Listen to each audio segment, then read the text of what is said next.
Double Take by Wilson Parks Griffith. The Chicago time capsule was indeed an elaborate production.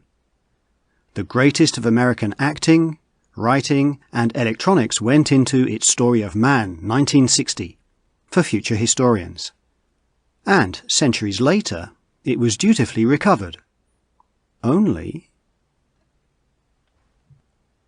When the travellers from outer space dug into the pile of mouldering rock, they found the metal capsule their senses had told them was there.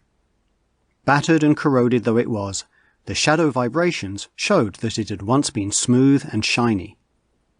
As smooth, shiny and impervious to wear as 20th century Earth technology could make it. At the time the mayor of Chicago had ceremoniously tossed a handful of lake sand into the hole, had his picture taken smiling against the skyline, and had moved away to let the workmen fill the hole with cement and place the marker, the time capsule had been bright with the hopes of civilization, sending its proud present into the uncertain future.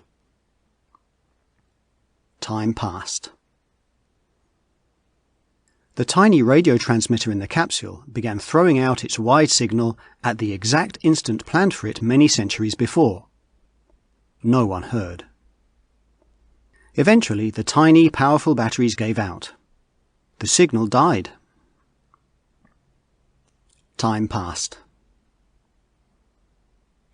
When the travellers from outer space took the capsule back to their ship and opened it, they found the contents in perfect order.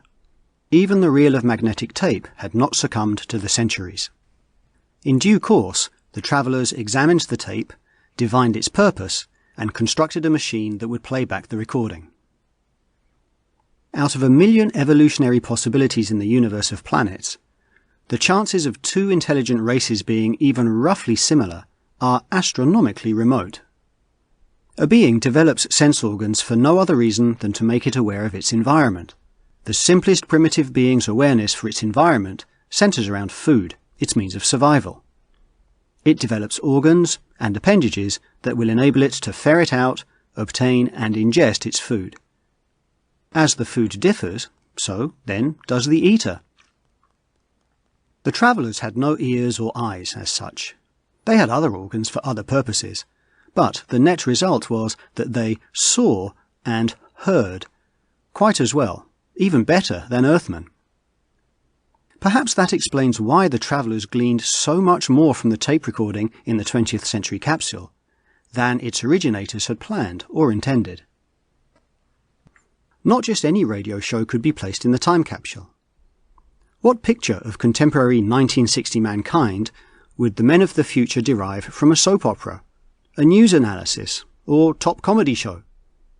Certainly not a flattering one, and so, reasoned the brass in charge of the project, not a true one. No, the only answer was to produce a special documentary program, painting on a broad canvas the glories that were the common man's birthright in an enlightened democracy. As July 4th was only a month away, the idea was a natural. The program would be carried simultaneously on 4 networks, then placed in the time capsule so that historians of the future would have something solid on which to base their conclusions. A famous poet-radio writer was hired to write the script. Hollywood's greatest young male star donated his services, with much attendant publicity, as narrator. A self-acknowledged genius who directed radio shows for a living condescended to lend his talents to the production. Numerous other actors, musicians, technicians and assistants were hired. None well known, but all quite competent. July 4th, the big day arrived. The cast went into rehearsal early in the morning. By the second complete run-through, just before the break for lunch, the show was hanging together nicely. After 4 hours of polishing in the afternoon, it was ready to go on the air. Everyone's nerves were raw, but the show sounded great. Naturally, when a room full of creative people have been rubbing against one another for a full day, a lot of emotions are generated. The listening audience never knew about it, but it took the actors, directors, musicians and technicians several days to get the session out of their systems. During rehearsals, the young Hollywood star developed a consuming lust for one of the minor actresses. One of the minor actors developed a consuming lust for the young Hollywood star. Everyone immediately hated the director, and he, lofty and all-wise, contemptuously hated them in return. By 8 o'clock that night, Showtime, the splendid documentary on the splendid American people, was not the only thing that was at peak pitch.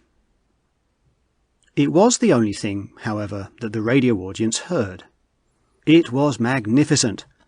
Future students hearing the tape could not but conclude that here was the golden age. Man, at least American man, circa 1960, noble, humble and sincere, was carrying in his bosom the seeds of greatness.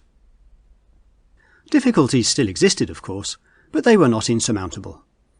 A few deluded people seemed to be working against the common good, but the programme left no doubt that this would be cleaned up in short order. The millennium was at hand. When the travellers from outer space, who were a team of historians doing research on the history of life throughout the universe, listened to the tape recording, their ears heard none of the programme as it had been originally broadcast. They were no less fascinated, however, for what they heard was the thought patterns of the people who had been connected with the programme. These thoughts, in the form of electrical impulses, were also recorded on the magnetic surface of the tape, and were the only sounds audible to the travellers. What a pity these future historians didn't get mankind's version of the life of mankind in 1960, after the producers had gone to so much trouble to tie it up in a package for them. Their conception of Earth culture was based on the thought impulses they heard, and their history of Earth was written accordingly. The last paragraph is worth noting.